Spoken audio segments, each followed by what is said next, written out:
L'intérim. Nous allons maintenant parler de la particularité des bulletins de paye des intérimaires. En effet, si un intérimaire est un salarié, on va dire relativement comme les autres, son bulletin de paye va présenter quelques particularités. Pourquoi ? Parce que l'intérimaire, c'est un salarié qui a, entre guillemets, 2 employeurs.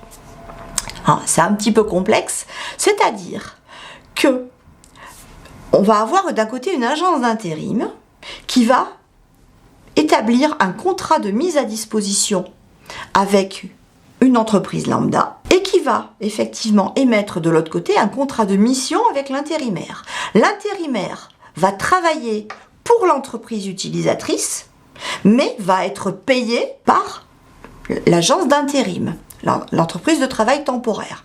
Il y a donc ce double canal, cette double hiérarchie, on va dire. Le bulletin de paye, lui, bien évidemment, il va être établi par l'entreprise d'intérim. Voilà. On va dire même clairement que l'intérimaire ne rentre même pas dans les effectifs légaux de l'entreprise utilisatrice. Le salaire des intérimaires. Le salaire des intérimaires ressemble très très fortement au salaire des autres salariés. Simplement sur le bulletin, on va voir plusieurs spécificités. Première chose, c'est l'agence d'intérim qui établit le bulletin de paye, avec effectivement les éléments variables qui leur ont été communiqués par l'entreprise utilisatrice.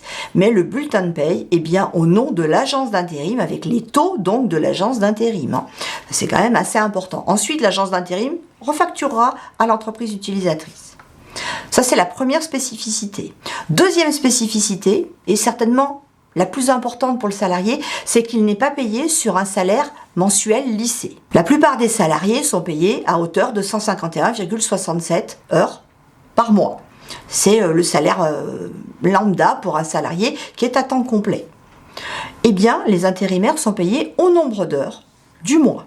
C'est-à-dire, par exemple, si c'est un mois de 20 jours travaillés, le salarié sera payé 20 multiplié par 7 heures, ça fait 140 heures. Donc il sera payé sur 140 heures. Ce qui veut dire qu'il va y avoir des différences assez importantes en fonction du nombre de jours travaillés dans le mois. La différence entre le mois de février, par exemple, et le mois de mars, elle peut être assez importante.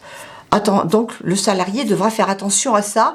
Il peut avoir des surprises un peu désagréables certaines fins de mois autrement. Bien évidemment, les heures supplémentaires sont calculées au-delà de ces heures normales de travail et non pas au-delà de 151,67 heures.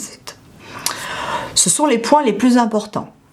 Autre point et non des moindres, c'est que du fait du décalage de la paye, en effet, les agences d'intérim sont obligées d'attendre tous les éléments variables du mois pour pouvoir payer le salarié. Ce qui fait que le temps qu'il récupère ces éléments variables, qu'il les traite, qu'il fasse les bulletins, etc., le salarié intérimaire est généralement payé entre le 12 et le 15 du mois. C'est une autorisation spéciale.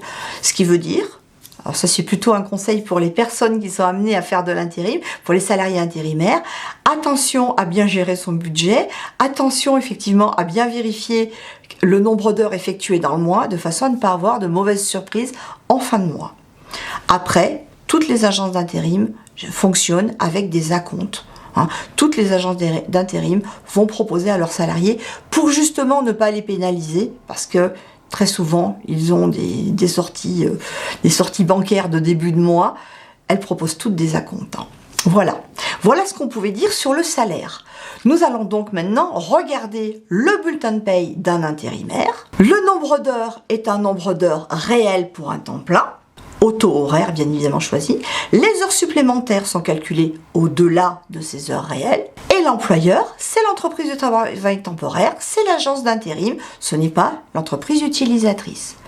Voilà, ce sont les principales spécificités de l'intérimaire.